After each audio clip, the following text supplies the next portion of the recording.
Hey, fellow freaksters, it's Tim from the Moratorium. Just here to remind you that if you enjoy what you hear, please like, share, and subscribe, then rinse and repeat.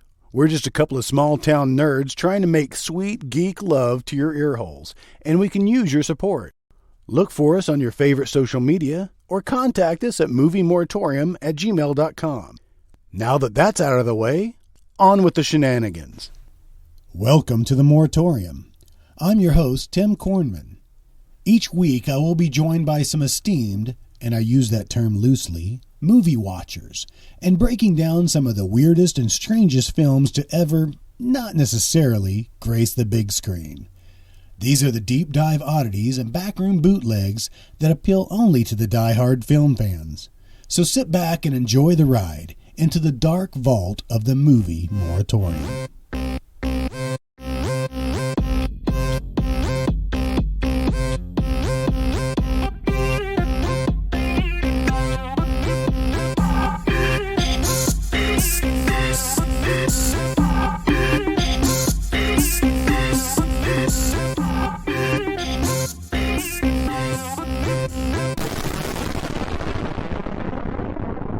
Don't subject me to subjects.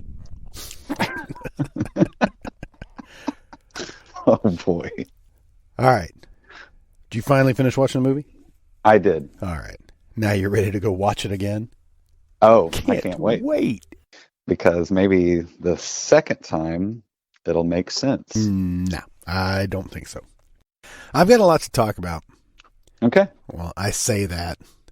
I have one thing that I want to talk about, and one thing, And it has one thing only. nothing to do with this film. Oh, no, it does. I think from now on, we are changing the name of this podcast to Tarantula Scene. Oh. Because it's just the most insane thing I watched that scene with my mouth just agape. Like, Really? I couldn't. You couldn't close it?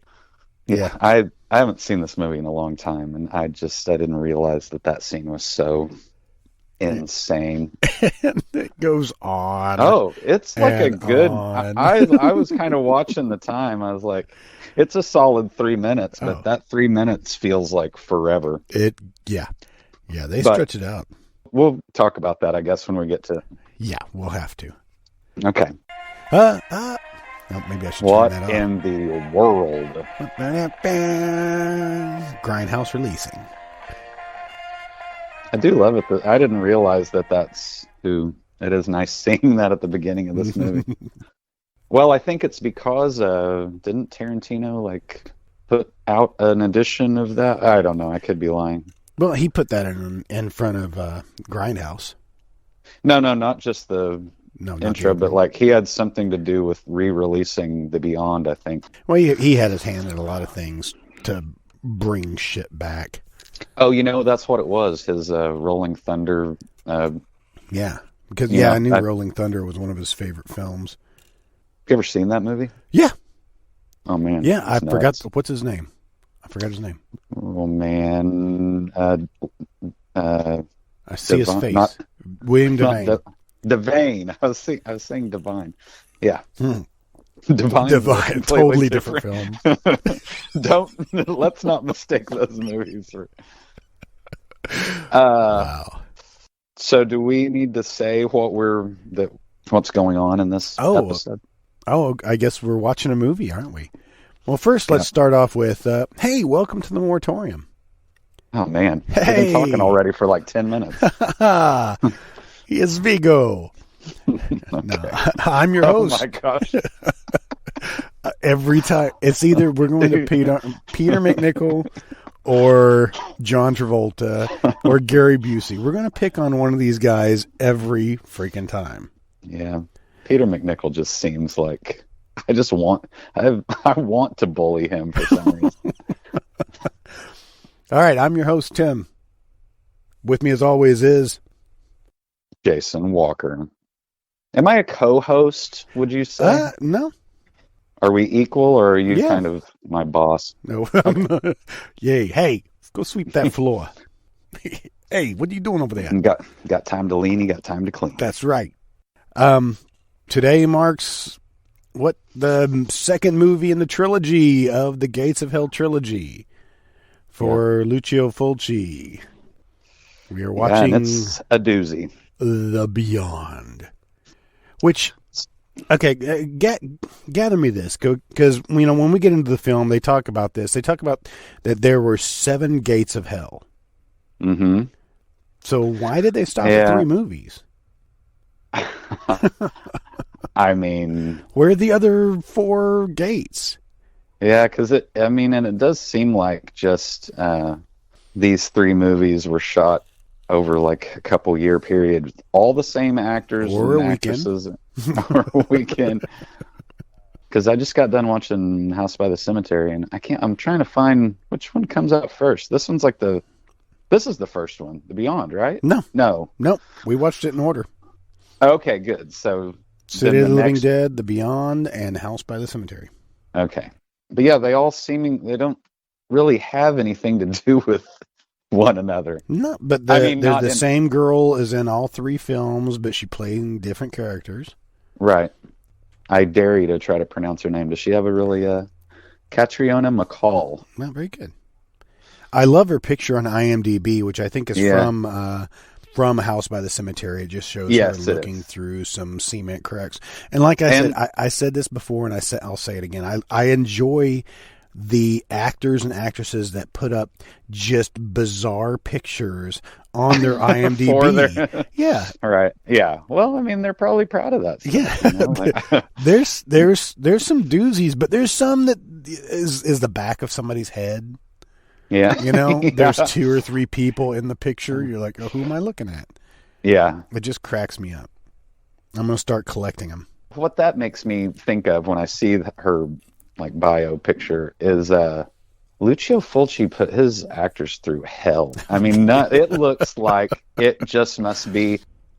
I don't even know if you want to explain like the plot of this movie, like the quote unquote plot. Let's read. We can read it. Okay. Too. Yeah. Yes. Let's do that first, and maybe then we'll have a better grasp of or maybe not.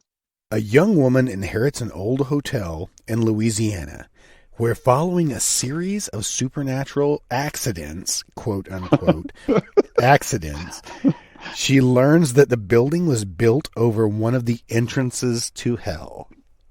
Which, that seems like a major design flaw. Or maybe they just got the land for cheap. Right. That had to be it. It's like the real estate around like Mordor or something, cheap as hell, but it's like... Well, if you look at the landscaping's horrible. No, yeah, do not. Yeah, that's another thing is like the fact when that Louisiana thing popped up, I almost did like a spit take because they're clearly in Italy. There is one shot later when we see her and David Warbeck, walking down in New Orleans. Yes. You can actually, it looks like New Orleans. Yes. But okay. Oh, no. There's like one shot.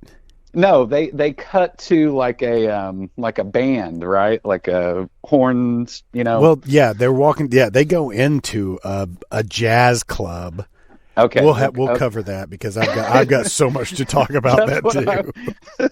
That's what I was thinking because it just that made me laugh too when I saw that. There are many laughable points in this. We're gonna have to do more work than the filmmaker did in order to like figure out what's going on. Because the opening scene, Louisiana, 1927. This is just like a big house. It has a crappy sign on the front that says hotel. Right, yes. That sign is crappy. But you see later that I guess everything happens in like room 36 or something like that, right? They must have counted by 4s because there's not 36 rooms in this house. Yeah, the feeling of where you are in this movie, like spatial-wise, like where everybody is at, I have no idea. The basement is bigger than anything in this hotel. And they're in Louisiana. They don't have basements because they're below the freaking... Well, the reason why there's a river that runs through theirs, right? Right, exactly. We'll pump that water out. I don't think you really will. You know, Yeah, Joe, you're not going to get that done today, are you? There's just two big, like, plot points in this first 10 minutes. Well, okay, one, and this might be this is kind of what's anchoring me to reality, is there's a boat lynching. I guess that's how you lynch somebody in Italy, is you get in a, like, gondola type thing or whatever they are and just row over to who you want to. This opening scene goes on forever, too. It really does. Just a bunch of sour-faced guys in suits in canoes. Mm-hmm. Which why didn't they just, I don't want to hazard a guess what they're doing, but anyway, so they're, and it's all sepia tone. This is like not a flashback, but, you know, like I don't know what you'd call that. But anyway, all it does is it sets up the book of Ibon. The book of Ibon. Sure. Ibon. Let's get into it. So there's one woman that's a caretaker. We don't know who she is. There's one woman. There's there looks like is he an old black man that's working the desk or something, and one guy who's a painter that's in room 36 or 32. I don't know what room he's in. At the hotel. And he's painting a picture, and he is strange looking fellow. He is very strange. Like, he's kind of like a who is that? Doug Jones? Is that the guy that plays all of the Guillermo del Toro? Right. He kind of looks like that a little bit, you know, kind of gangly and like kind of fish-lipped. But maybe if Paul Clemens, you know, inflated his head. Yeah. Right? Because his head is just oddly shaped. Yeah, it's like pulled out at odd angles. Mm-hmm. And at first, he was staring at himself in a mirror, and I thought maybe he was drawing a self-portrait. He's like, I'm really getting into this. I'm hot. Yeah, exactly. He turns himself on. Well, no, but he's painting like a Yes album cover. he's doing like some kind of concept album cover. We've got two canoes with guys with torches. All right, so we're setting up that, you know, this is supposed to be 1927, so they're, you know, it's a lynch mob. It looks like they're going after Frankenstein. Yes, exactly. But all these guys look like businessmen. They don't look, you know. Well, I guess that's, you know, everybody just wore suits back then, like full suits with like hats and shit. But so they're going to come and lynch this guy because they've heard that he's been up to some evil stuff, or maybe it's because of the book. But they pull up about the same time that two cars pull up. So there's like all sorts of guys jumping out, you know, and they're going to go lynch this guy. And we keep going back to this book of Ibon. E-I-B-O-N. Mm-hmm. All right. Ibon was its name. Now, I just kind of looked into this because... What's another similar movie that summons demons with a book? I don't know. I can't think ring of a bell. Mm-mm. Nope. Nothing. I got nothing. But anyway, the book that we know is the Necronomicon, you know, so which is sort of what that thing is, right? That's what I assume. But they don't actually use it to conjure anything. Yeah, right. Exactly. So that's what I'm like. What do the townspeople even? What is he like accused of? Is weird stuff has been going on, so it's his fault? Yeah, maybe so. I don't know. Okay. We got to get out of this. They just decided to go after him. So all these guys, they charge in with torches. I mean, they're just carrying full-on torches in this well-lit hotel. Yeah, exactly. Like, guys, we have electricity. You guys don't have to. But they pass by this African-American gentleman who's sitting at the desk, and he's just watching them all go by, and I can only think that he's like, they're not after me this time. Exactly. Fulci just loves to do close-up on people's eyes. So, oh my God! And every once in a while it works. There's one in here that I really, really like, but yeah, other than that, I don't need to see every pore in some doughy guy's face. Looks like Thomas Lennon is leading the Well, I think a young Burt Reynolds is over there too. Oh, maybe. But yeah, this guy is so strange. I love it. So they come in. Are you on the lyncher's side? Yeah. Like, you want him to be out of the picture? He is a strange. The main guy he's whipping him with a log chain. And I got to say, the special effects in that, I dig it. When they start ripping at his flesh and shit, that's pretty I guess cool. You're meant to think that there's something sharp at the end of it. I don't know. But every time he hits him, it looks like he just has a piece of like overcooked veal, and with like a little bit of a red substance on it, with some au jus, drippings with beef. And that's Kenny Loggins. He was right there. He's wearing overalls. Looks like John Carradine's back there too. Yeah, this dude. So your average lynch mob. Oh my God, I can't. Never mind. It's Ron Swanson that's leading the lynching. So they drag him down in the basement and kind of crucify him. No, they don't kind of crucify him. They crucify him. Yeah, marking our second movie that we've watched that someone has been crucified. Yeah, good point. But he doesn't have a mustache. Matt Houston in a Sword and Sorcerer. I love the spikes going in through the guy's wrist. Yeah, no. And he's just squirting. Yeah. I mean, it's black and white, sepia tone, black and white, right? So you don't get to see the real color of the blood, but no. I mean, he is spurting. Yeah. It's still pretty. This scene's gross. You know, I mean, and in a gross movie, this scene is. But he looks like he's just oozing Dr. Pepper. Yeah. I mean, really. Yeah. It looks like almost he wanted to be lynched. You know, like, all right, guys, hurry up, let's get this over with. I don't know what this substance is. Okay, there's a pail of. I can see it bubbling. Of plaster of Paris. I thought it's more like acidic pancake batter. Is that okay? You know, pancake batter and like sulfur, they make a deadly mixture. Yep. So sulfuric pancakes. That's what the government doesn't want you to know. They just toss this he's drippings with goo. They just toss this pancake batter on him and he just starts dissolving. Yeah, he does. It's almost like a Diet Coke and Mentos thing. Just when you put it together, it just starts like, I'm so confused about what is on his face. It really does look like he's just wearing a mask. And he's exfoliating. This is so soothing right now. There's cucumber and chipotle. I don't know. But I would really like to be done with this scene, but he's going to show us like 10 more minutes of this. It is pretty cool, though. It's so gross. These movies are so gross. He loves the dripping flesh. Yeah.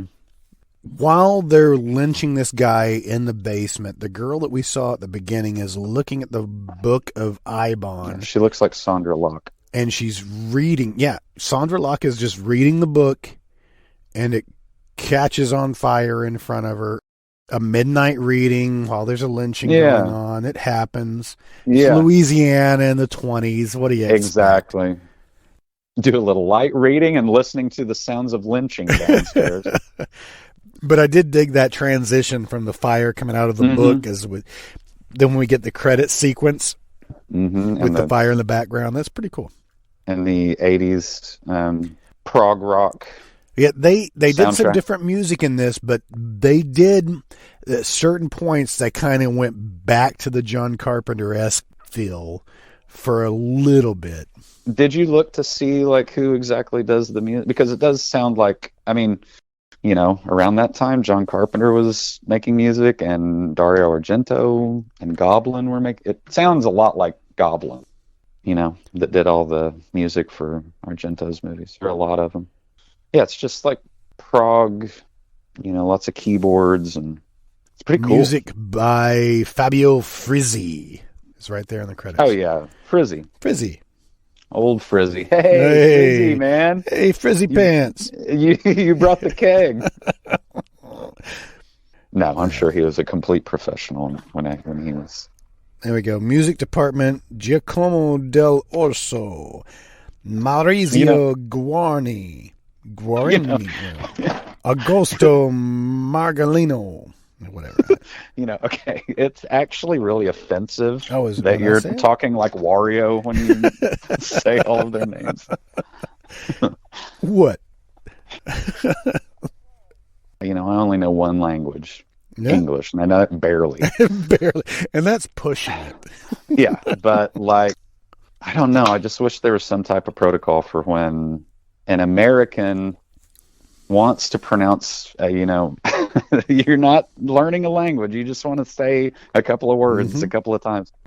Are we okay to not just put that Oh, you mean don't try to do an accent, don't try just say it. Exactly. Yes. Bruno Morel. That's not it. Hugo Solani. I mean, that's boring. Right. When I say Hugo Solani. Now you're getting into a whole thing that's not cool.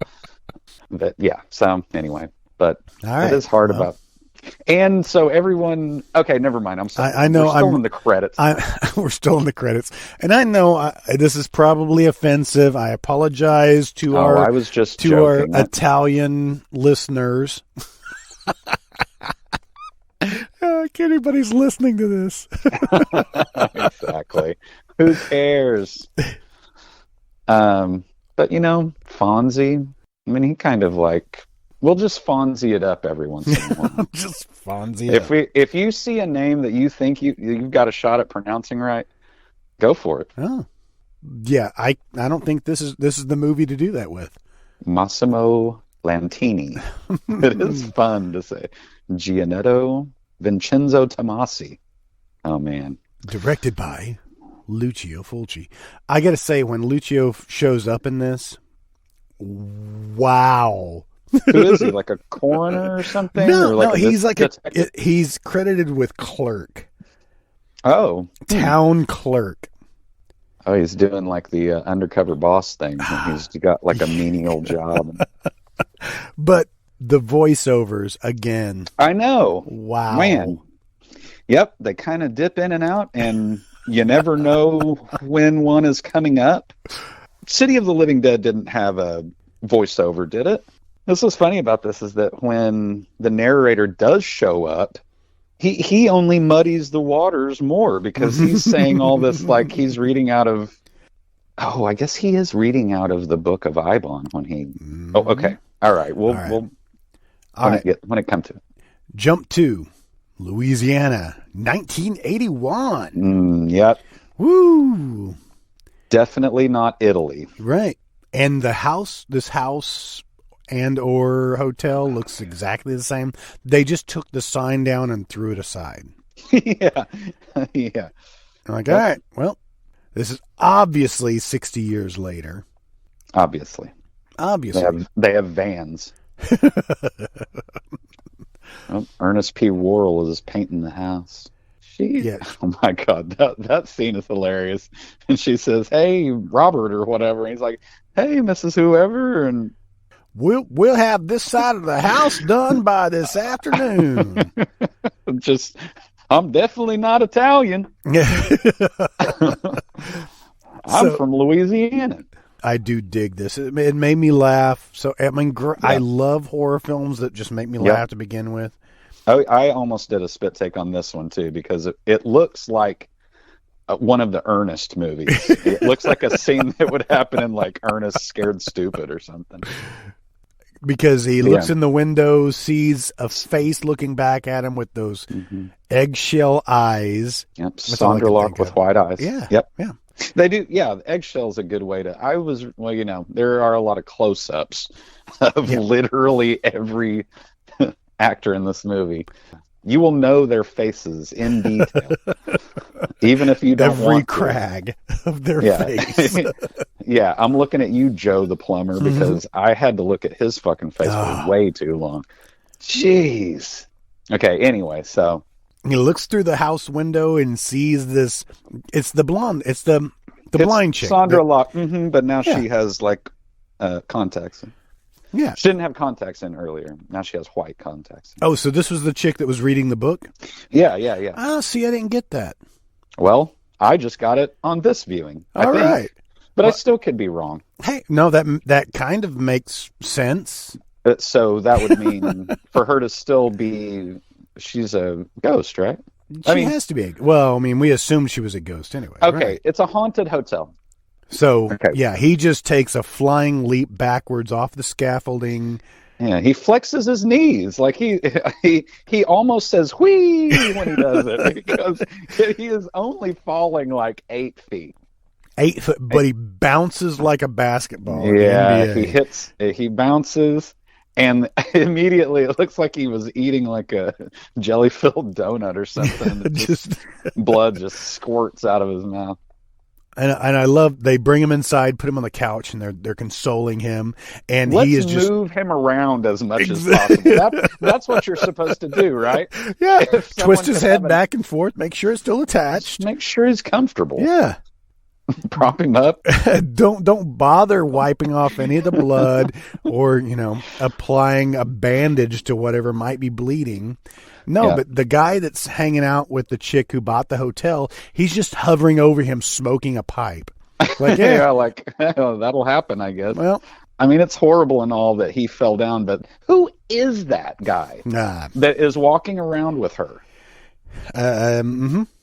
Okay. I had no idea. I thought it was a realtor, a consultant. Boyfriend. No, we don't see him again, do we? Oh, yeah, he comes back. I think he's a victim later on. All right, I can only hope. Well, yeah. I have no idea if he's the realtor or whatever. Nope. So they've dragged, what's his name? He's like a Joe, too, or something.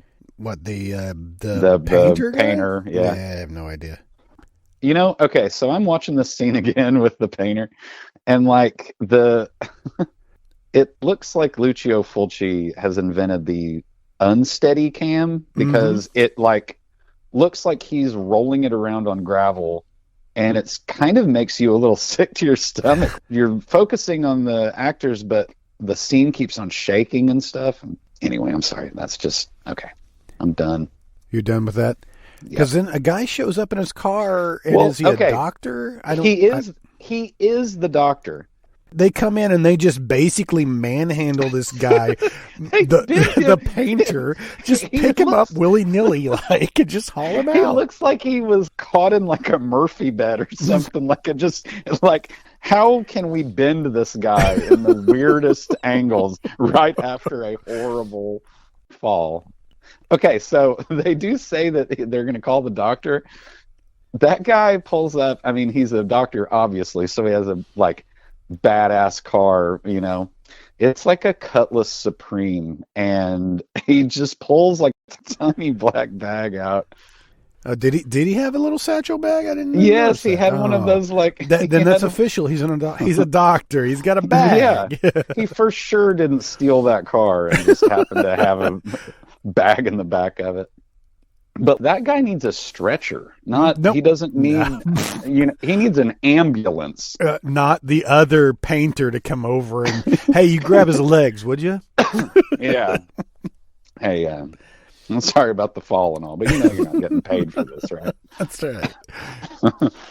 Okay. All right. So that was kind of a pointless scene. So painter has been folded up and put into the Cutlass Supreme. But I think all of that was just to get them up in this room that they just find the painting that was painted by the guy who was lynched 60 years ago. And a big jumble of paintings. Just sitting in the corner. Yeah.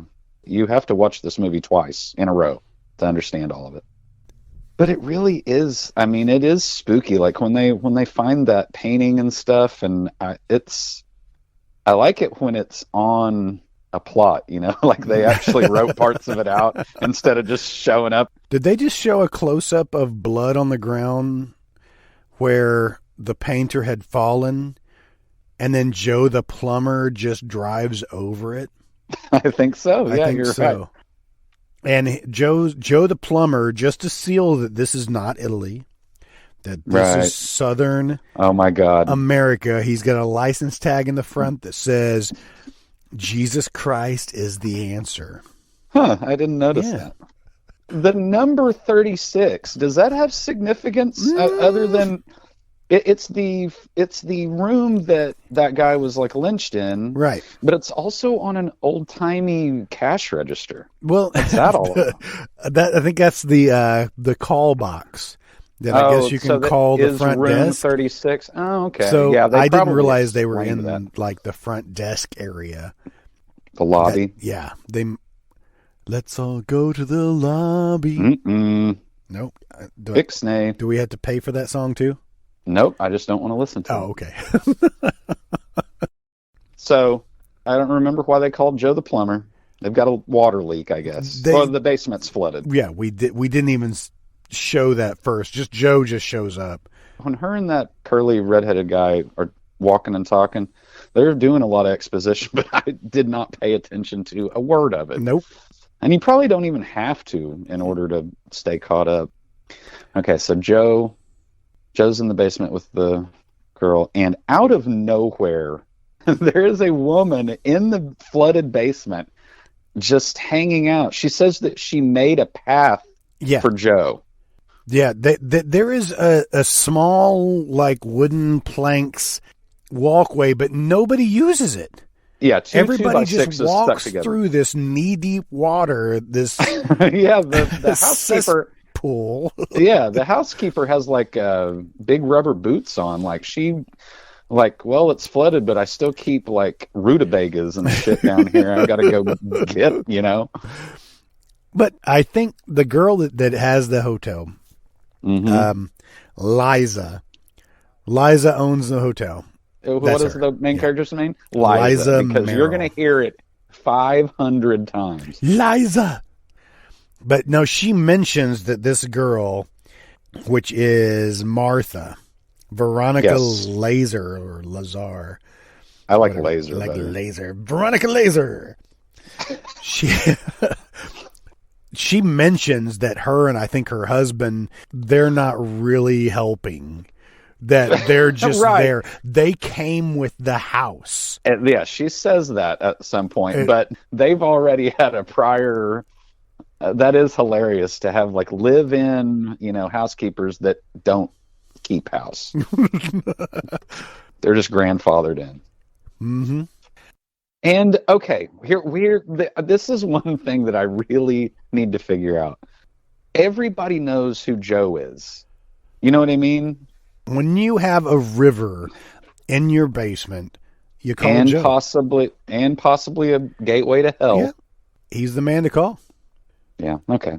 That checks out. Yeah. So he finds the leak is coming within the wall here. All right. And out of his bag, he pulls out a hammer and the same spikes that the guy, the guy was crucified with. I didn't see that. Didn't notice that until now. What does that mean? Like, what? Maybe I don't know. Maybe it was his ancestors that did that. Who knows? I mean, he's got a beard. Some of those guys got a beard too. I'm pretty sure they repurposed many of the actors in this. Oh yeah, for sure. Oh no, they do. So he breaks down this wall where the water's coming from, and yet this basement, it is knee deep in water. It looks like he's in like the sewers or something in Italy. Making it even worse. So he trudges through to find where the leak is coming from. He keeps going to different walls. Is he finding the actual gateway to hell? I don't know, but it is weird that scene he's chipping away at that wall that's like right around that pipe, but then it cuts back to the inside of that room that he's going into, and it's not underwater. It's I don't know. Him being submerged in water didn't make it any more horrible for me. I don't know. Are we meeting the housekeeper's weird son? Yeah, is that her son? I don't know. I just assumed. He's sweating like he's in The Beast Within. I've got written down, why do all housekeepers have a autistic / schizophrenic sweaty son, because I think that's like a trope, and I've seen it before. I've seen it repeated. He's weird, and he's in her bedroom. Yeah, is that right?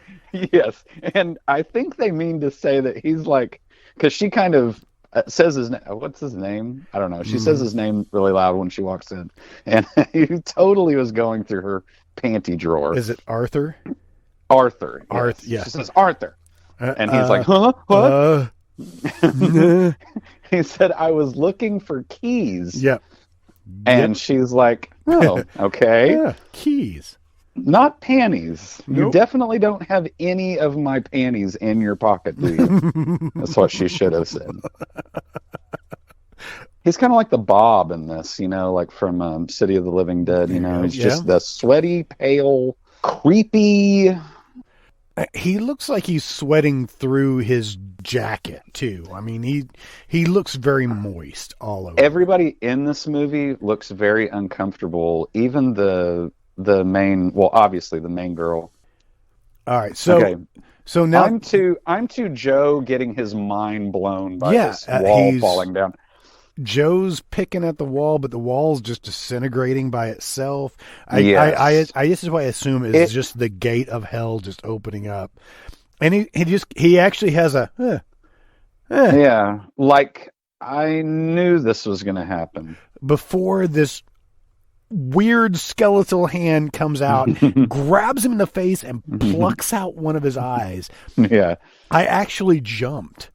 Yeah, it's pretty. It was pretty graphic. Dude. Yeah, and you knew it was coming. It's the most like telegraphed thing ever. But I have written down Joe's death is gross because it cuts back to him. Okay, yeah, there's a scene, and then it cuts back to him still dying. Liza is going for supplies down this weird, empty, desolate highway. Yes. Is this what they were singing about? Oh, like life is a highway, and I'm going to ride it all night long. Is that what you were talking about? No, I was going for Hotel California, but I think you got better. Well, I think it'd be more fitting for this movie that it's the highway to hell. Good point. And she's driving down the middle of the road. It's a 2-lane road. She's driving in the middle. She's a real Brad Wesley. And she runs into Emily. Is that it? Yes, this is Emily. Yeah. Liza. That's all. I think that's all she does. So Emily is the blind chick with the pale eggshell eyes. And the German Shepherd. And this German Shepherd does not help her whatsoever. Yeah, he's basically, he's too good-natured, I think. So Emily takes Liza back to her place to play piano for her. Oh, boy. It was really troublesome scene. I have no idea. She's like, Liza just ditched going for supplies to take this blind woman home. Right. It's like, we need to get this, you have to sign some stuff and everything. You're holding up everything. Meanwhile, the housekeeper finds Joe. Right. Because she's lurking in the basement. What is she doing down there? I think she just went down there looking for Joe. I don't know. Oh, my. But she's not... She doesn't seem distraught or anything when she goes down there. She trudges through the water like it's nothing. She didn't walk on the platforms. No, she didn't give a shit. She's wearing her knee-high galoshes. Yeah. Let's move forward. We're watching Joe. Right. You think he was dead, but he still has a lot left to... It's like he ate a mincemeat and freaking... Mandarin orange. Or fish egg pie, because he just spits up a lot of stuff. I didn't like that there was orange parts of it. No, that was pretty gross. So bloody. Yeah. I think this is something that Fulci just likes. He's like, what can you stick in your mouth and spit out? Right, yeah, oh, for sure. Because this is going to be a great effect. Everybody's going to love it. Yeah, and I don't know how, like kind of Evil Dead, it's sort of like Sam Raimi put him through hell, but just because he knew that, it was going to turn out to be. I mean, I'm just saying maybe that's why they're just like, yeah, I'll throw up some pig guts or whatever. So Martha finds Joe. He's dead. She has no problem with seeing Joe and his death, but she gets frightened when the corpse from 60 years ago, the one that was crucified, just bubbles up in the water. Right. She gets freaked out. Well, Joe had a normal, that's going to happen. You're going to get your head squeezed by a demon every once in a while. But yeah, she's fascinated, and I don't know. Oh my God. I have so many questions about the plot of this movie. Like, who is she? Who is Liza? Liza has a nice house. If they came with the hotel, they must have been caretakers.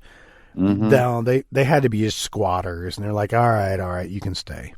Yeah. You and your weird son can stay. Yeah. You guys just like kind of swamp out everything and then just, you can live here. Moving on. So Joe's dead. Yeah, I'm at the autopsy scene where he's I'm gonna getting his way too hairy chest. So, and it looks like he's like sewing him up. This is like a cross-stitch thread or something. Some thick yarn. Yeah, like he just sewed like bless this mess onto his chest. And so is this David Warbeck, this doctor that was sewing him up? I think so. So that was the doctor that went to pick up the guy in the first place. Yeah, it was the same doctor.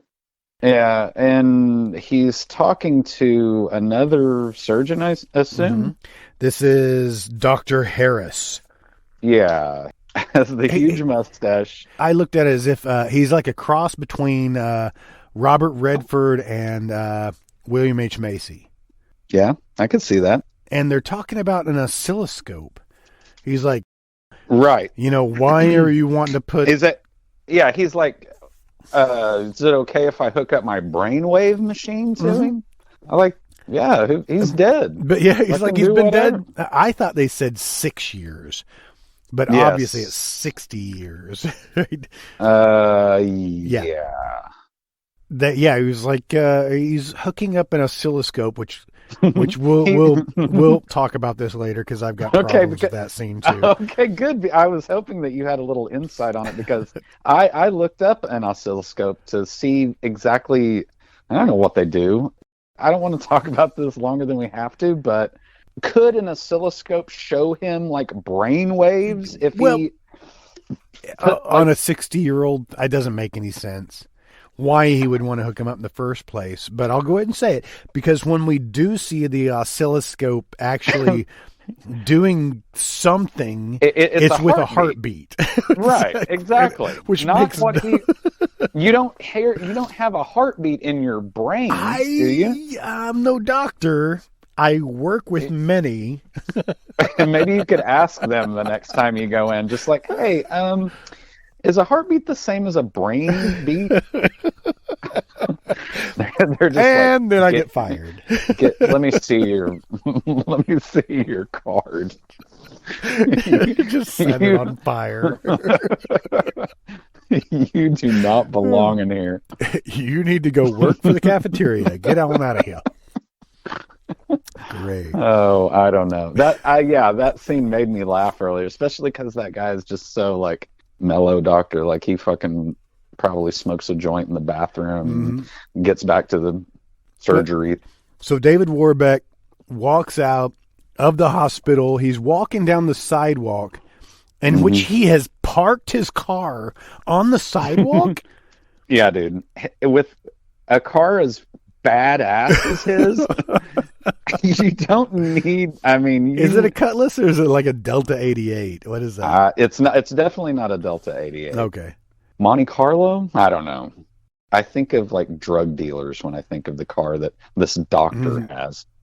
Maybe he's one of those guys that's just really frugal and doesn't want to, he'll drive a beat up car even though he makes like fucking, I don't know. Okay. I'm at the autopsy room. Who is the woman in the house coat kind of thing? Who is that?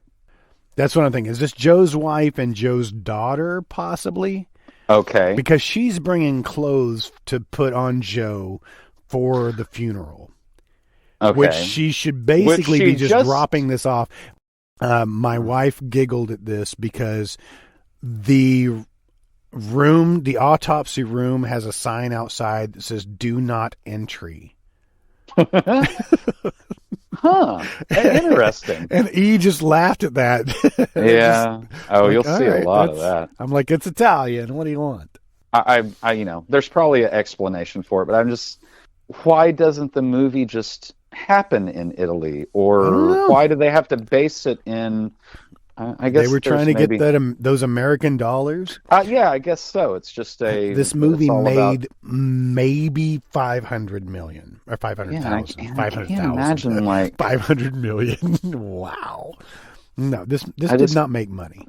Right, and I'm just thinking like, well, it's not like they had a Pepsi can or it's not like they have any product placement or anything. Well, and they're releasing these to American audiences. Maybe they're just like, all right, okay. I've thought about it way too long. Too long. Because I guess what we say is Joe's wife here going to turning him into a rabbi right before he... She does a great job in dressing him up. She really does. We've never seen this actress before, correct? No. Okay, good. One of the grossest scenes coming up. Ugh. Because Joe's wife, quote unquote wife, has dressed him. But I've got questions about this because this is a morgue, scene right? is insane. Is this a morgue in a hospital? Yes, question mark? Or are they in like a funeral home or something? Well, I would think since the doctor came out. I guess they've all been in the same. It is weird that there's like embalming fluid and stuff, right? Yeah. So Joe's wife she brings the daughter too, leaves her in the hallway. She's like a ginger Wednesday Addams, I guess. Yeah, I just kept calling her Pippi. Yeah, Pippi, but they're not in like weird. So she's only been in 7 movies. Her name is Maria Pia Marsala. Are you happy I said that in an American accent just for you? Thank you. It's just kind of weird and jarring, like right in the middle of this movie, that you meet two. I mean, it doesn't set them up at all, but like it's apparently Joe's wife and his daughter, right? Yep. This girl's picture on IMDb is from this film. It's just her with the braids and her eyes are wide open and her mouth is agape. Yeah. Does she have the contacts in or just normal lines? That would have been better. Yeah. So anyway, so moving on, because one of the grossest scenes, because Mom's made up Joe for his funeral, and she's even put a rosary in his hand.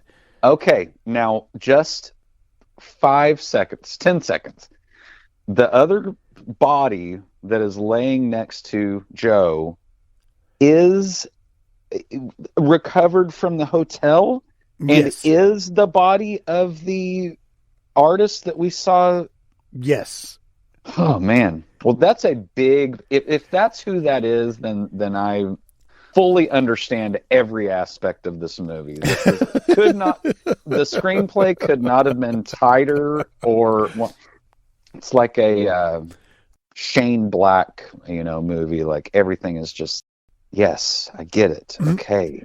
This scene doesn't make sense for me. So she turns around and she starts screaming. She doesn't even look at that 60-year-old corpse next to her. What is she screaming at? Is she screaming because she just noticed that he was there? No, she doesn't look down at it. She just starts screaming. Looks straight in. Yeah. What is she seeing? We pan back and forth between the daughter getting freaked out and a jar of liquid spilling over. That probably should have a lid on it? Maybe a label, too. Okay. Okay. A label would have been good for the audience to know exactly what this liquid is, because it just looks like vodka. Okay, now I am watching this scene now, and where people are, and in regards to like what is Go ahead. the It's hard to explain. It is hard to explain. So the Joe's wife, while kind of tending to Joe and trying to get his suit right, which how did she get that? Anyway, she's just. How did she get it around? She cut the clothing so it just kind of drapes over him. Oh, okay. Yeah. All right. Okay. So moving on. She brought her pinking shears. Uh-huh. She looks across the room, screams like hell, and then falls over, like in a coma. Yeah. And then, totally unrelated, you see a scene of a giant jar of clear liquid kind of tipping over on a shelf. Looks like there's nothing supernatural there. Looks like the cat could have done it, but you see her prone with like a conditioner, so like herbal essence, like splashing on her face. No, prone is laying on her stomach. Prone is laying on your stomach? Yep. What do you call it when you're laying on your back? Supine. Supine. Okay, well, she's supine then under this table. But it just happens to be directly under the shelf that has acid? Yeah. It's some sort of acid. You work in the medical we have jars of unlabeled stuff everywhere. That burns your skin off without a lid on it? Without a lid, yeah. Yeah, they allow that. Man. It's crazy because, it just pours over her face, and we get the longest scene ever of a face. It's not moving. She's not screaming. No. I don't understand why they couldn't have had the actress at least, play out the part. Meanwhile, her daughter is right there screaming. Why doesn't she pull her out from under this completely random thing that's happening to her? She looks at her dad. Yeah. She looks at the 70 or 60-year-old corpse. Mm-hmm. But I love this because the head just kind of starts bubbling. The blood just starts pulsating out of its head. Yeah. And I love the slow-moving lava of acid going towards the daughter. Like acid blood foam bath. And she's just backing away slowly like it's the Blob. Yeah. It looks like the stuff that when you ask for like the wax at the drive-through, like the car wash, it's kind of that like multicolored like foam. But as it's inching slowly towards it kind of looks like a cherry slushy. Yeah, sure. That too. It's like the bad version of, okay, the floor's lava. You guys have to, we have to like use chairs and like the, island in the kitchen or something to kind of, when the floor is lava. Yeah. So her scene ends when she's trying to freak out and get out of the room. Opens up Pippi's opening up every door that she can, then nothing opening except for the cooler in which they've stored the bodies standing up. Oh man. Question mark.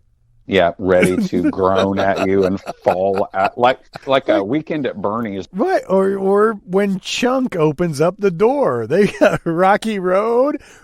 Right. Everybody was listening, the Marx Brothers, like listening at the door, or not the Marx Brothers, more like the Three Stooges. But this scene and those two characters almost have nothing to do with this movie. I don't understand. I guess he just found a place to put in one more gross scene. That's it. I guess. And they use this scene. Again, I've got questions. Oh yeah, so many questions. Yes, exactly. I know, and it's coming up in another half hour, 3 hours podcast time, but another half hour of the movie. That's a lot. We'll get to it. But yeah, looks like she got just like at the worst, maybe like rubbing alcohol poured on her, but her face is eaten away, turns into foam, and Pippi Longstockings is not happy about it. All right. Cut to the jazz club. All right. We've got Dr. Macabre. Is that his name? Macabre. Yeah. Dr. John Macabre. No way. MCCABE. Macabre. McCabe. Whatever. So there's not Come an R on. in it. What the No, fuck? Did you not think that I was going to fact check you right when you said it? His name can't be Macabre. So anyway, they're in a jazz club. A jazz club / $5 shake. Yeah, she's got like a peanut buster parfait or something from, I don't know. He's drinking his, morning scotch. Sure. So Doctor and Liza are hanging out. He gets a phone call because the hospital knows where he hangs out. Yeah. You mean they actually call the restaurant? This isn't a restaurant. This is a jazz club. Oh, I forgot. So I guess we're at Joe's funeral, but her mom's dead too. Yes. I guess they're going to be there. I mean. Okay, so this makes total sense then. Because I thought a lot of this took place in the same day. So I guess I didn't realize that now days have passed. Uh-huh. Okay, because now Pippi Longstocking's by herself, and she's walking away from the funeral, and she's got the eggshell eyes. Yes. Well, does that mean she's possessed? She's now a ghost? Is she dead? I got questions. What is she? Yeah, I'm confused too, because did anything happen to her at the end of that scene where she also went through that scene? A corpse fell on her. I mean, yeah, just your normal daily routine of a teenage ginger. Yeah, but the viewer doesn't know what happened to her at the end of all of that crap. Nope. And also, the girl that owns the hotel is now at the cemetery. Yep, she just kind of, everybody consoles her. Oh, we're sorry you just lost your entire family. And walks off. They walk off. Like, You've got. I was going to get a ride with one of you guys. Oh, your eyes That's are white. I thought too. You're creeping us out. Get an Uber. That's right.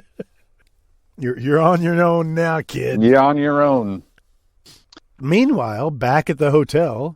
With a weird spiral staircase. I mean, all the architecture in this movie is so hard to figure out. I mean, basically, all the bad stuff's happening in the basement. I mean, I like that. That is creepy.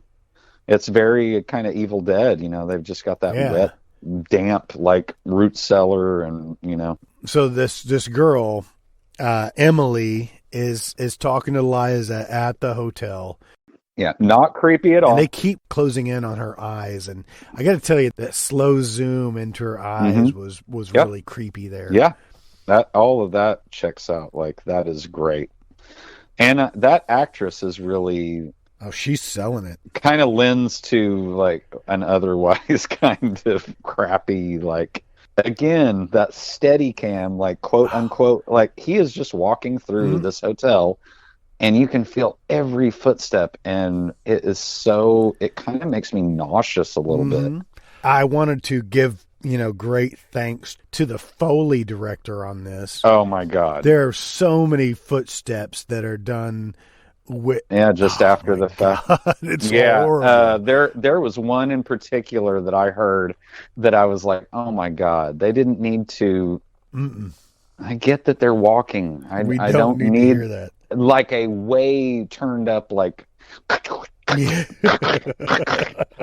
there's not like bubble wrap or anything in the basement. Tone it down a little bit. I am at the scene where Liza and Emily are talking after. Yeah, they're and she's feeling of the painting. So the blind girl is touching the painting. Yes. There's blood or ketchup on her hands. Yeah, it's too red to be. It looks like paint, like temper paint or something. And she screams and just runs outside. That's what I thought was funny. She runs outside. The blind girl runs through the house and out the door. Kind of a spaz run in like a Pentecostal skirt or something. While her seeing eye dog follows her out. Yep, wagging his tail. I have a theory. Not a theory, but the plot sort of makes sense to me now. But, Does it? Well, Well, I'm just saying a lot of the questions are answered in the last, 20 minutes of the movie. Our chick Liza closes her eyes and envisions the blind girl Emily running out the door 4 times. That didn't. Yeah, I didn't understand what that was about. No, yes, exactly. It was just the same shot, but from different angles. They even did a close-up shot of the dog's feet, his paws going out the door. We're gonna need to see that. How does a German Shepherd ambulate? This girl says, "I've lived in New York all of my life," and that almost made me spit beer out of my mouth because they're so obvious. She's like, "I've lived in New York all my life." No, you're Italian. No, you're Italian. Go live in Italy, Italian. But so she goes up to room 36 that I guess hadn't been opened in 60 years. And she uses a hatchet to get into the door, like a is that like kid. A Shining thing? Maybe? Yeah, or I don't know. Sure. I mean, it is the same thing. But as Arthur, the weird kid, spoke earlier, that there's a lot of the doors that are closed, that are locked, and he didn't have the keys. That's why he was pilfering through her underwear to find the keys. So she breaks into this room 36 to see that it's just covered in dust, and that's where she finds the Book of Ibon. It's like when a mom and dad, their kids go away to college and they keep their room exactly how it was when they left. For 60 years. There's like a Michael Jordan poster in the... But why was the Book of Ibon in this guy's room? I don't know. It's very H.P. Lovecraft. Yeah. So she's pilfering around in room 36 and goes into the bathroom. And maybe I nodded off when I watched this, because I don't remember this scene where she turns on the light in the bathroom and sees the 60-year-old corpse crucified on the bathroom wall, and she freaks out and runs down the hallway. I don't remember seeing that. But this is David Warbeck. Man, he really commands your attention when he's in a scene. He is a doctor, by the way, and he hasn't shaved in days. No. I like that everything the girl says to him, he just scrunches up his eyebrows like, I know that there's noise coming out of your mouth, but I can't put it into anything that I can listen to as words. But David Warbeck, he died. He died quite a while ago. Yeah, just after at the age of 55. Wow, so, really young. He got swamp lung from this movie, just being in Louisiana.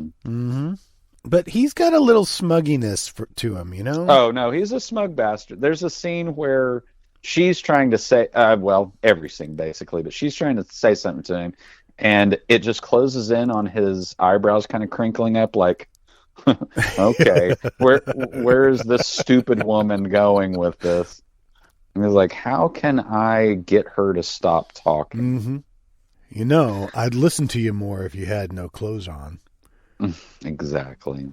But so she takes him up to room 36 and to where everything happened. He's checking things out. Yeah, already been told not to go there, so why not just...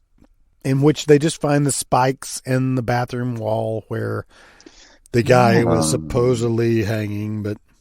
And they're like, yeah, there's 2 spikes up there. That doesn't mean anybody's been crucified or anything, you girl. So this is where she starts questioning her own reality, because she starts talking about the blind girl, and he already knows, I guess, everything about this area. And he's like, nobody's lived there for years. He has a line that's like, I'm not telling you that there wasn't ever a girl with white blind eyes and she's a mystic, but there isn't one here now. And it would be weird if if she came back. I still can't figure out what the redheaded guy is doing.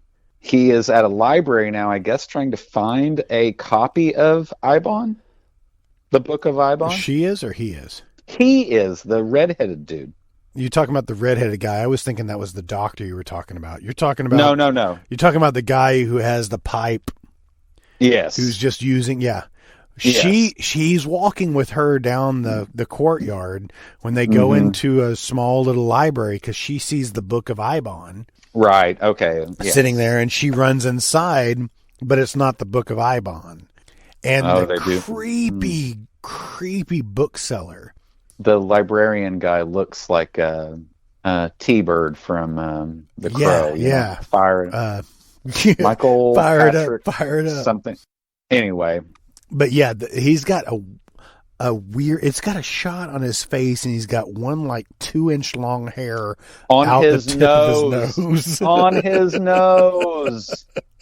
What does that not? Can you not see it in your line of sight every time you look forward? That's There's beautiful. just he's like, what is that? Is that like a cat hair on me or something? I always see it in the same spot every time. But he sells this scene because he giggles to himself several times. When she wants to get the Book of Ibon. Yeah, that book's been there for years. Nobody's ever purchased it.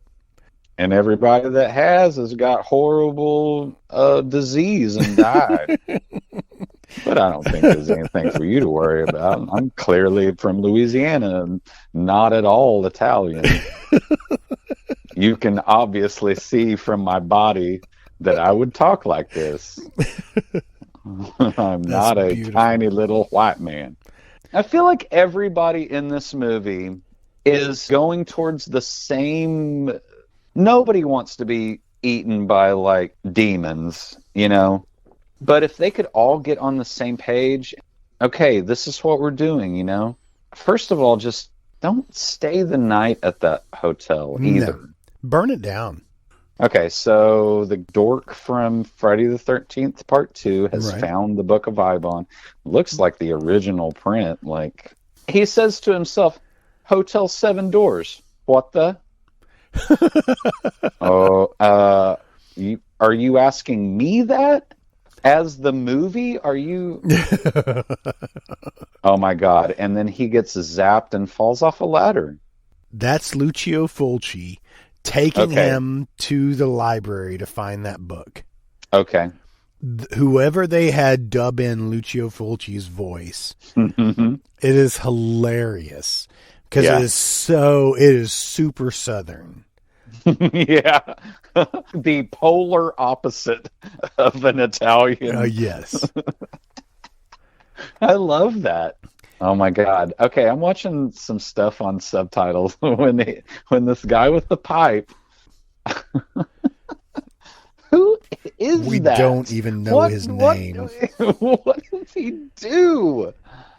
If it was her boyfriend, it would make more sense. Or I don't know. They give so much exposition in this movie, but yet not about the main characters. And it looks like they are walking through Eureka Springs, Arkansas, because every book dealer, it's oh yeah, we got a book of Ibon.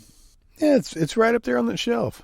Yeah, it's the 10th printing or whatever, but when he gets thrown off that ladder, yeah, and just does he get electrocuted? There's a flash of light.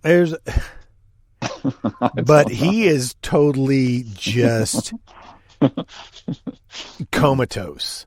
Yeah, eyes rolled back into his head, and now we have the famous tarantula scene. They had 4 tarantulas and 6 fake ones. Okay. And those 6 fake ones, there's not a Jim Henson. This is literally. And the Foley guy went out of control trying to make creepy sounds that spiders make. This is not a sound that spiders make. This is. They don't crunch. It's not like they're eating Ruffles or something. Right. They don't. They don't get that crunch on it. You know what I mean? But yeah, the Foley guy is basically like, okay, I'm going to bite into a Dorito right next to the mic. That's what the tarantulas eating their faces is going to sound like. I don't even know his name. I don't know his name. And you shouldn't, because he's not there's not a very good... He's not even a titular character. What? You just wanted to say tit. Yes, I did. Oh, man. Hey, if that's what gets you through the day, then that's fine. No, the titular character would be... what does the title mean? The Beyond? Oh, my God, I know what it means. Oh, my... Hey, look. That real tarantula, they should not show a scene of the real tarantula and the fake one together. No, it really does not do any good. It's like they have decoys like for ducks, but like if you have 3 tarantulas, do some close-ups. If you have 3 tarantulas, good on you. If you have 4 tarantulas, well, then that's my fault. That's an old trapper saying. Trapper John. Trapper John MD. But somebody sculpted a head of this actor, which was probably still... Not great. Not great, but it may have resembled the plaster head that Clint Eastwood made in Escape from Alcatraz. Maybe. But... Sandra Locke's in this, too. Who knows? These fake spiders attack him in such a nature that you can hear it. Laughable. You can hear it. Yeah, it is. And long. This sequence is so long. And you can also see that it is just a puppet on it, or not even a puppet. It's just a something they created on a stick, you know? Yeah. And there are a lot of scenes where you can see that stick, like, very... I mean... It's blatant. Yeah, they didn't even... If this scene had been shortened by... I just don't know why he has all these close-up scenes of a fake head. Okay, I do like it that his eye is open and the thing is, like, crawling over him. Tarantulas don't bite hunks out of your skin. They just don't. Huge chunks. They might bite you with those, like their, gosh, what do you call those? Those things. But again, like Lucio Fulci asks a lot of his actors because is the tarantula going into his mouth and stinging his tongue? Or is it like it's biting his tongue and ripping a chunk out? Yeah. Oh my God. But somebody is obviously shaking when he goes after the eyeball, and it's, they've got the little piece of eyeball attached to the tarantula, and they're jerking it back and forth, trying to pull this mass sinew from the eye hole. Yep, you're going to get that. You're going to get that. It's so laughable. Yep.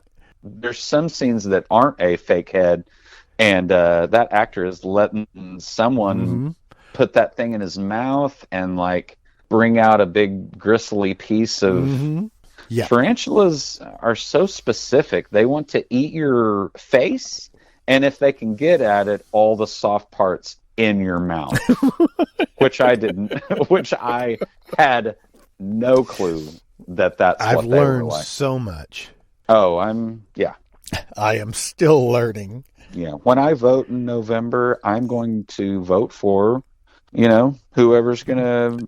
The Italians? Get something done about these damn tarantulas. These tarantulas that are coming into Louisiana and eating all of the soft pieces.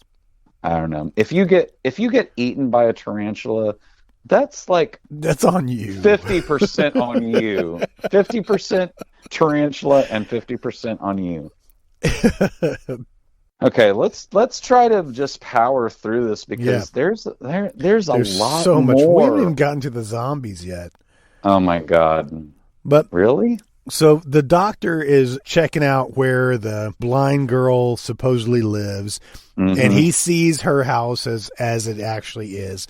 It's just boarded up and vacant.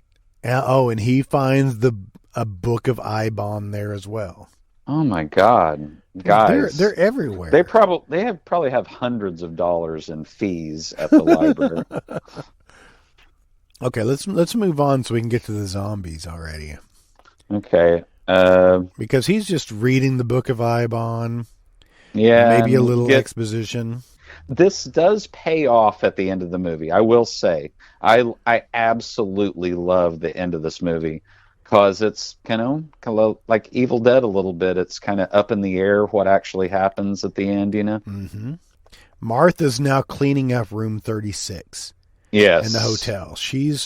The bathtub is gonna take an hour at least. And she doesn't really hesitate to roll up her sleeves and pull the plug in this bathtub of this nasty. Oh, and she pulls up a freaking clot of hair. Ew. Ew. Yeah. I mean, that's probably the grossest thing in this film, right there. Well, she's in on it, right? Is she? Because she's freaked out because when the bathwater drains, then we see Joe the plumber. Float to he's been soaking for a little too long. Ooh, his hands are all wrinkly. He's gotten prune-faced. Oh my gosh. The makeup that they put on his face. It is.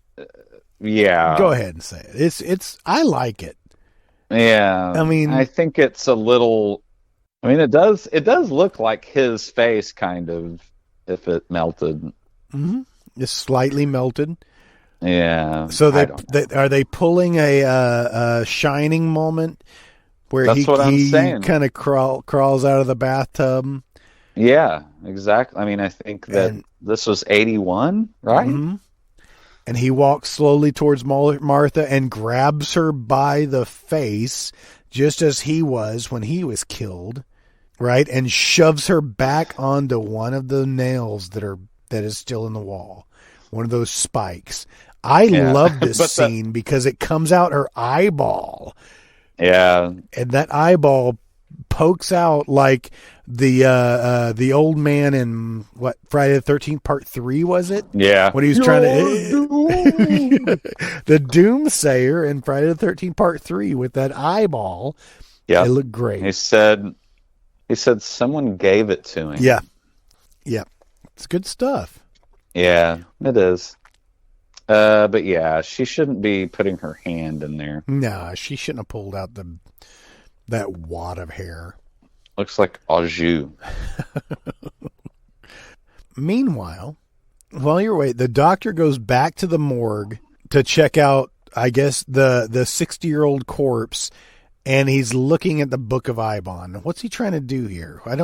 I didn't understand this. Maybe I was falling asleep a little bit. Maybe. You got anything for me? Not really. The Book of Ibon, I mean, I just can't imagine that, like, he's a doctor, you know. He's checking out the corpse, the 60-year-old corpse, looking at the wounds on his hand to see if he was actually crucified, right? Yes. If 60-year-old corpse shouldn't be that limber, I'm just saying. Yeah. Well, I don't know. So there's a weird symbol in the Book of Ibon that is tattooed on the guy's arm, which we saw it also in the basement, in the flooded basement at the hotel. Yes, you've seen that symbol 3 or 4 times now. And what does that mean? What does it just means it's all connected? Do you ever see that printed in the Book of Ibon? That's where he just saw it when he opened up the Book of Ibon while he was, pilfering with the corpse. Yeah, that's all you get. That's it. Just the barest, lacy thread of a connection of a plot. Okay, and Emily has a tramp stamp of it. Right. When she bends over, you can obviously see her wearing a thong, and she has the But I think we need to back up a moment because now we're following Emily, right? Yes.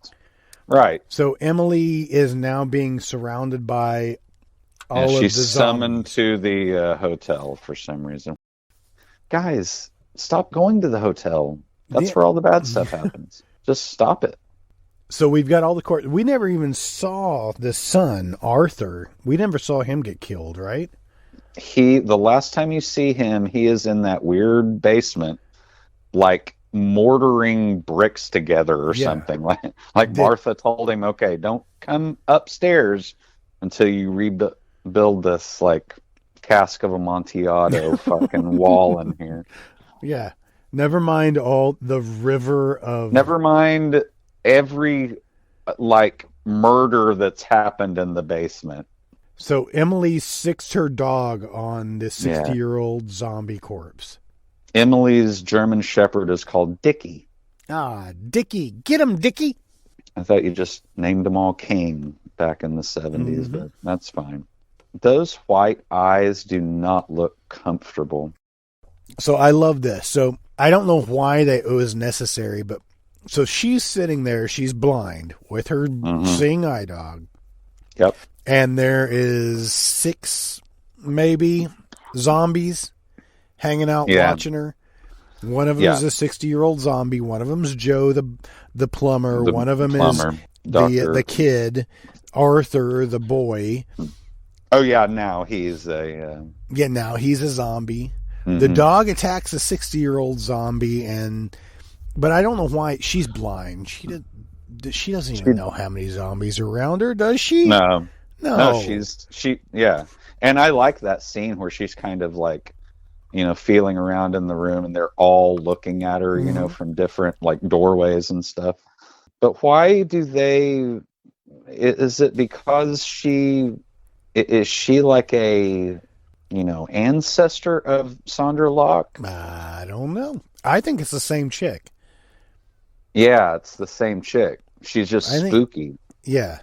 But only the girl. Does she have interactions with other people besides the main character? No. This is a really cool scene.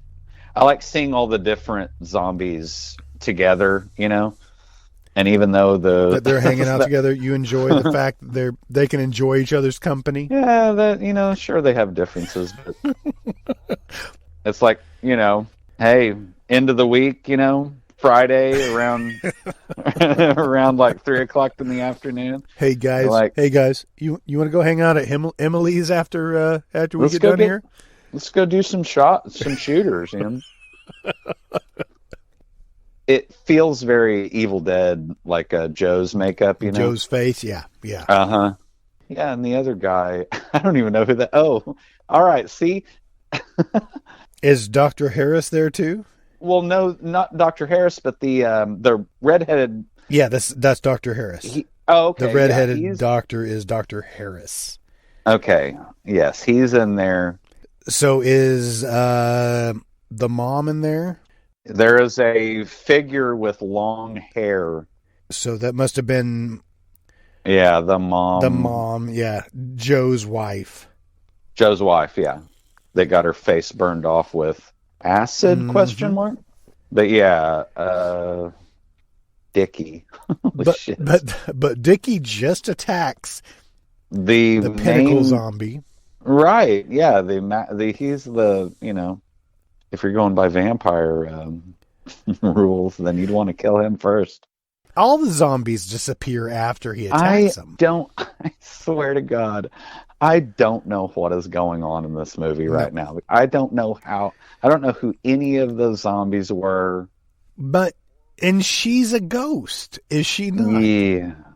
I wish I had an answer for you, but I fucking don't. But it's a cool death scene. It's a cool death scene. I like the German Shepherd coming up to her and sitting by her with all the gore on his head. He's a good boy. Yep.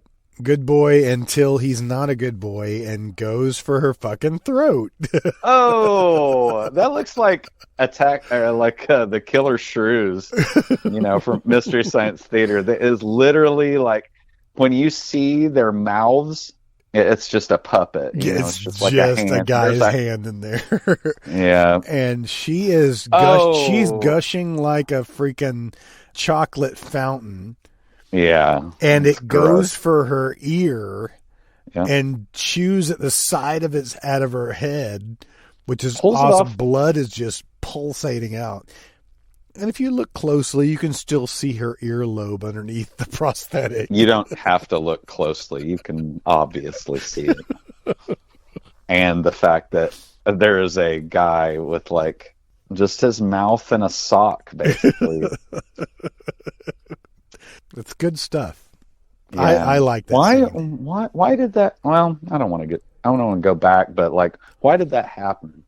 We don't know. Why did That's why I said she was a ghost, was she not? that? If you're going with that, that even brings up. I don't know. The basement of this hotel, quotation mark, hard quotation marks. Mm-hmm.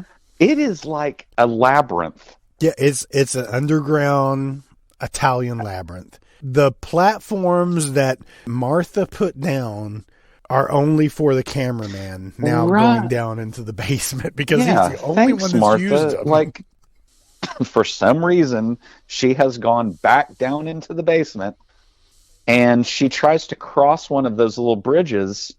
A figure pops up and grabs her leg, and she does a full fall with both of her hands near her chest and just lands on those 2x6 face first. This actress is like, she will do, she's so great. She's really great, and she screams so well. But that is Arthur. That is non-zombie Arthur grabbing at her. Arthur is a zombie now. Yes. But did he look zombie? Was he wearing a prosthetic?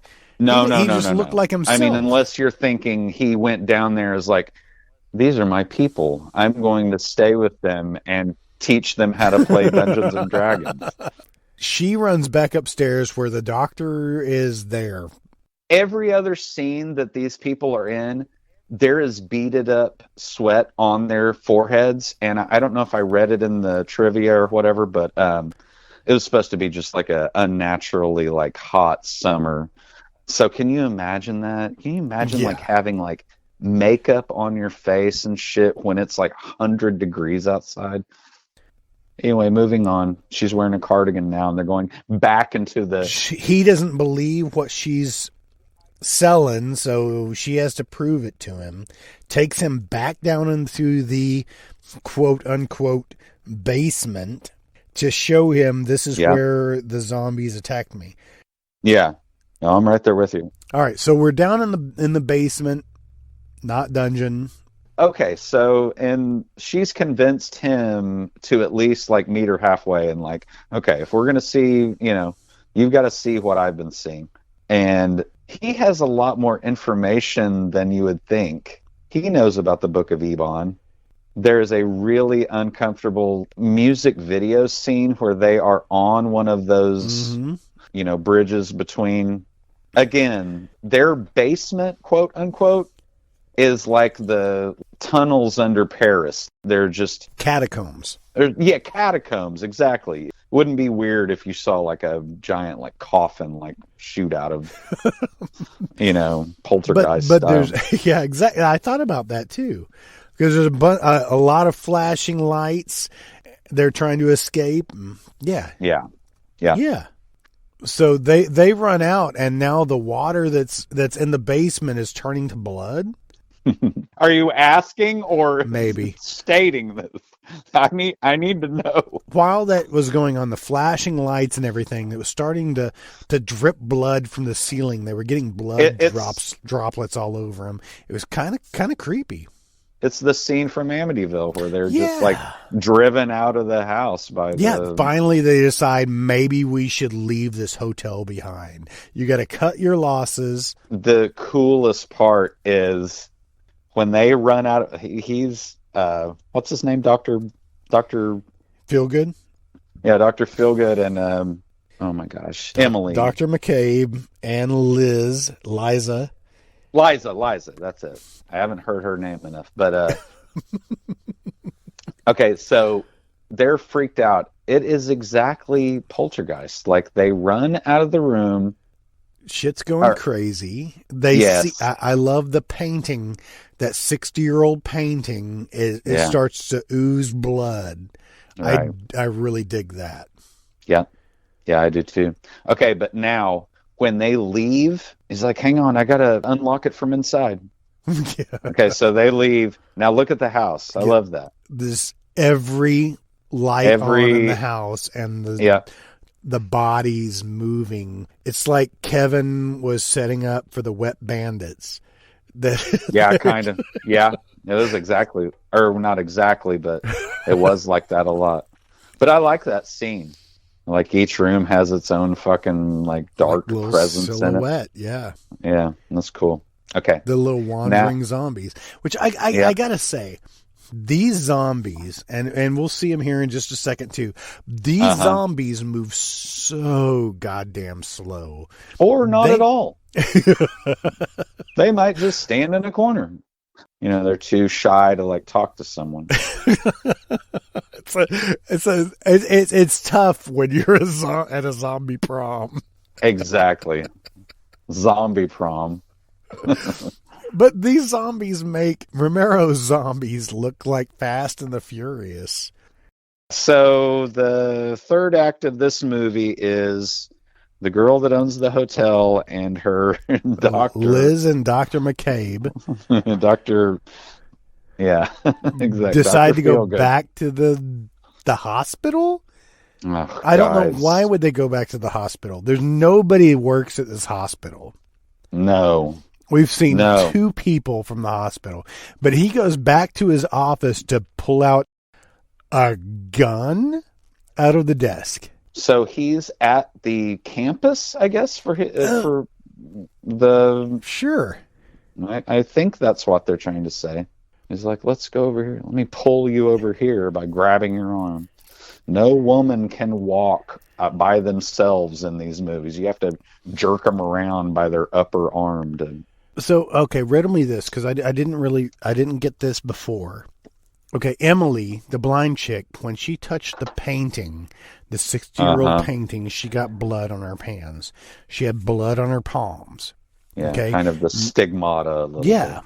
So now that Liza and the doctor are now back at the hospital, he's trying to make a phone call and her palms start bleeding. Is this a sign like she's marked then? See, I didn't get that before. I'm just, but she's concerned about it because now she should be. Like, through what we thought was a wall is now glass that shatters, and there's like a room full of zombies now attacking her. Yeah, all of a sudden, all of the patients are out of their rooms. I don't know why. But they're all zombies, and that one that grabs her, he shoots him twice in the arms, and then shoots him in the forehead, and his look on his face is just like a surprised Martin Short as he goes down. Exactly. He's like a... So it's a little like, Dawn of the Dead or something, and it's just not executed as well. The slowest zombies ever. Yeah, they didn't have Tom Savini, I think, is what the problem was. You have only established a gun. You never established that he had any more ammunition. Where did he get that gun? It was in his desk. Okay. Yeah, but he keeps reloading it somehow. Yeah, he's like in God mode now. He has like a golden gun, and he can just doesn't take any damage or anything. Liza runs away and ends up back in the morgue and where Pippi Longstocking's in the floor. The first time I watched this, when she found the girl in the floor of the morgue, I thought she had been there the entire time. I missed that part of her being in the... Me too. Okay. Exactly. Are we led to believe that she has been in the... No, because she was at the funeral. She went to the funeral. Exactly. So I had a disconnect there because I was like, holy shit, she's been in this room for days now. Why isn't anybody talking about the dead mother that had the acid thrown in her face? It's because she's already been buried, and so has Joe the plumber. Oh man, the community is in mourning right now because everybody, it's like, I can't believe it. I can't believe Joe died from a zombie hand to the face. He's got his eyes pulled out. We're gonna make a GoFundMe for Joe's. Well, I guess there's not a lot of the family left. For the redheaded kid, I guess. So Dr. McCabe. McCool. McMuffin. Cool. McMuffin's good. We are at major zombie attack right now. The zombies do not look like zombies. Guy in the middle looks like Vincent Price, who's just shooting in the stomach. I guess he hadn't established how shooting him in the head would actually kill them. Yeah. And the bald guy with the kind of rip in his forehead, that's kind of cool looking. He's kind of cool looking. He comes back in several scenes. Yeah, of course. But slow-moving zombies. He doesn't reload the gun, but... He is, like, on fire. Like, everything he points his revolver at, he has unlimited bullets, and everything he points his revolver at, he hits. He's hitting. It's bloodshed. Still kind of don't get the plot? Who is that rotting corpse is supposed to be the artist from the original, right? That had the Book of Ibon? Sure. Dr. Harris, when they get trapped, the window just explodes, shooting glass into Dr. Harris's face. Yeah, it kills Mellow doctor guy. Yeah. It just looks like a birthday cake that looks like his face. And they just fucking throw some candy glass at it. It's hilarious. I think it even spurts something. Again, I don't remember who this is. He's the 6-year-old corpse. 60. A 60-year-old corpse. Yeah, they open a door and he just appears. His face, I mean... His face looks fucking rad. It's pretty rad for being a 60-year-old corpse, right? Yeah, and you can see where the mask is like, you can see somebody's eyes back behind him. And why does he just keep shooting it in the chest? We don't know. The ginger girl grabs grabs Liza by the face, just like every other zombie is grabbed by the face. Yeah, and then Robert Picardo fucking blows her brains out. And he has not shot but 2 zombies in the head, but he whips around and blows her face off. Exactly. He's like, I'm getting pretty fucking good at this. I'm going to make this my new Saturday night thing, But yeah, half of her head just explodes. Explodes like scanners. Like, was that one bullet like a fucking like hollow point, plutonium tip? It was like if you threw a baked potato at a wall or something. This was an interesting transition, although even the characters down in the goddamn basement. Yeah, the characters said the same thing. Get out of the basement. They run out of a door in the hospital, but they end up in the basement of the hotel. They're like, part, what the fuck? They do explain, well, now we're under the fucking hotel again. How is this even possible? Why are we doing this? Why don't we just move to fucking California and just don't have to deal with all this? That's what's so hard to believe. Like Halloween 3. Why are they so... Just move. Just go somewhere else. Just run away. Okay, so I'm at the end. Have you ever watched The Void? Yes.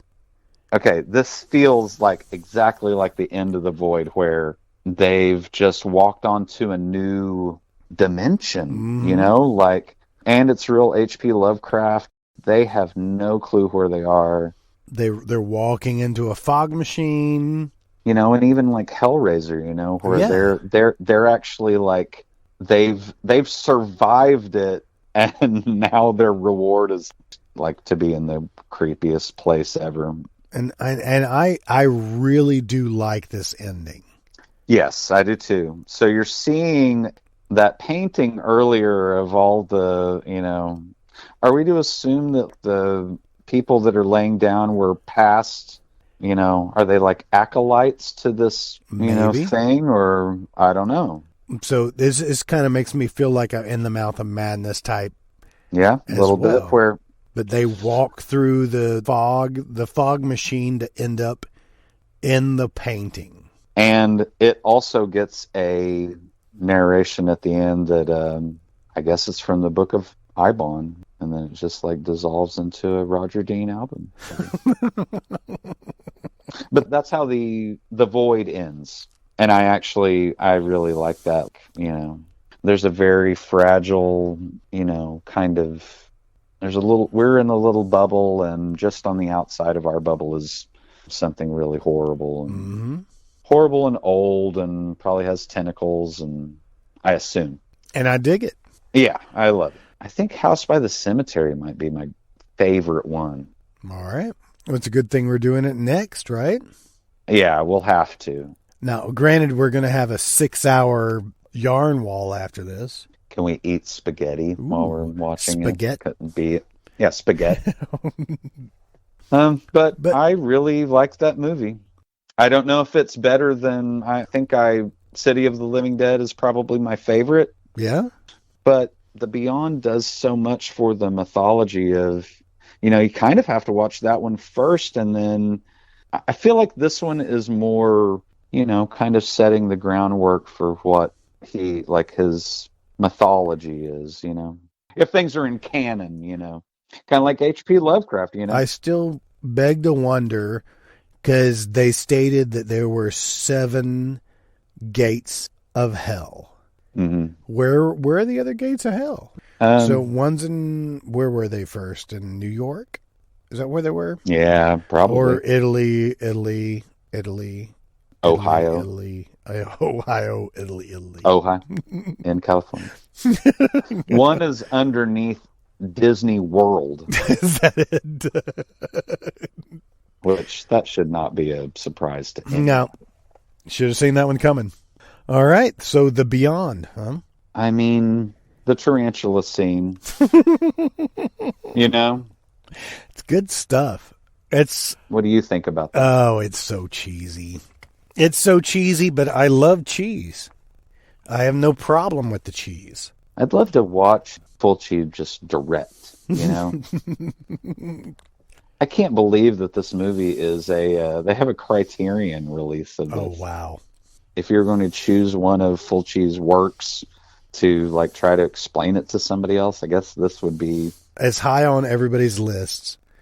It's funny when you Google, I just typed in Lucio Fulci space Dario Argento. Yeah. Return. Because, they're making movies at the same time. They're both Italian, and they're both so... You can tell what a Fulci movie is and what a Argento movie is, but I kind of wondered if they were... I wonder if they would have ever worked together, what they would have made. Or if, it just seems like Argento's movies are regarded as art, kind of, and Fulci's movies are kind of like grindhouse, There you go. Gross out.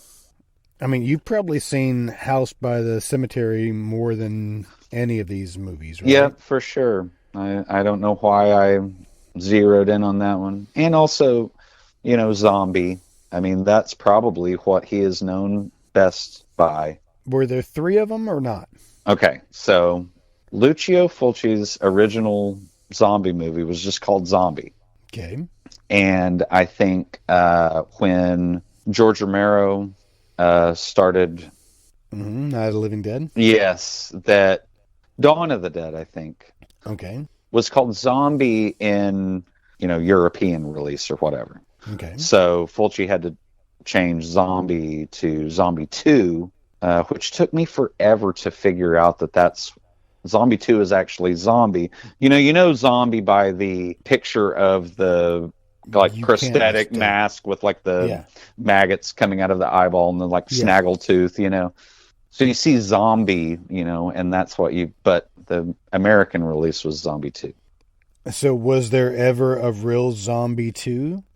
Because we Yeah. have Zombie 3. Exactly. It should be Zombie 2, technically. So there was no real Zombie 2. Is that I what don't you're think saying? so. Well, I mean, no. It's like, yeah. So 1979 was Zombie, and then 1988 was Zombie 3. Right. Which that's a different, yeah. That's an actual sequel to Zombie. Should be Zombie 2, I guess. Yeah. I don't know. But that is another, you know, we'll have to do that one too because it's just so. Does Zombie 3 actually follow Zombie pretty well? I mean, does it need to be addressed at the same time? The only thing I remember is that I think there is a zombie shark because a zombie is like walking around on the like ocean floor and as will happen, you know, a shark came by and he bit the shark. Turned it into a zombie shark. I've never seen that. Yeah. Look it up. I'll look it up. Wait a minute. Eyeball implements sulfuric acid meltdowns? Is this your shopping list? Yeah, I need to get some sulfuric acid. Yeah, I'm just looking at IMDb. I enjoyed that movie a lot. I like it that it has the, you know, Book of Eibon and, you know, isn't that cool? It's kind of like Evil Dead, but...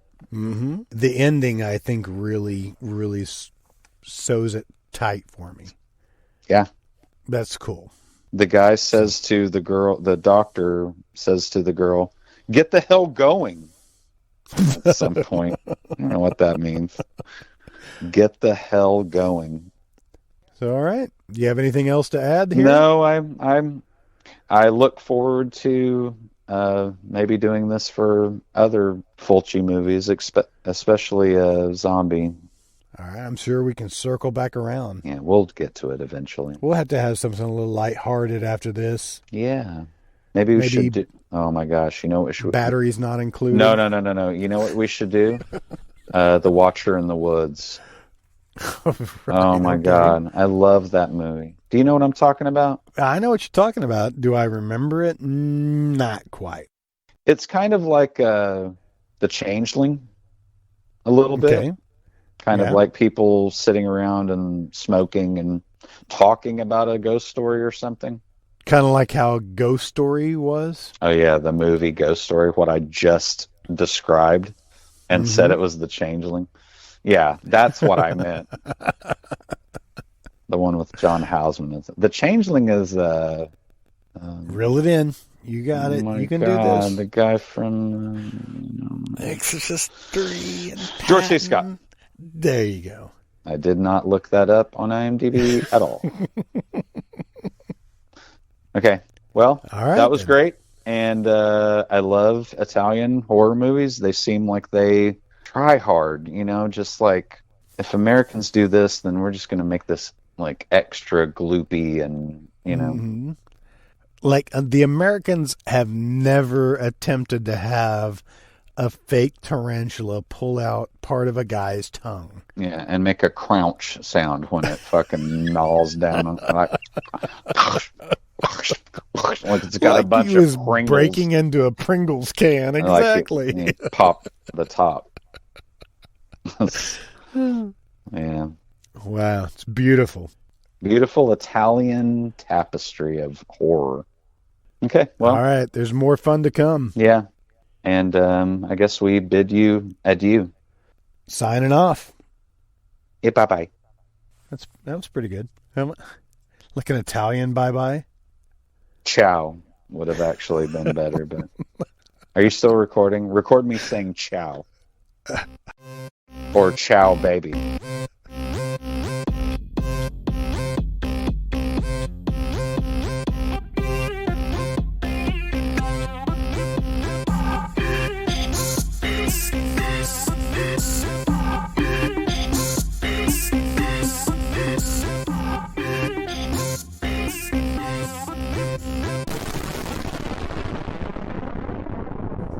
You've been listening to The Moratorium, an MT Cornfield production. For more fun and stupidity, stay tuned. Next week, we wrap up the Gates of Hell trilogy with The House by the Cemetery. You can view The House by the Cemetery for free on YouTube and Daily Motion, and for as low as $1.99 on most major platforms. Again, please like, share, and subscribe, then rinse and repeat. We appreciate your support. If you have any movie suggestions, or just want to tell us how much we really suck, you can contact us at moviemoratorium@gmail.com. Thanks for listening, and long live VHS. I'm definitely not Italian. I'm from Louisiana.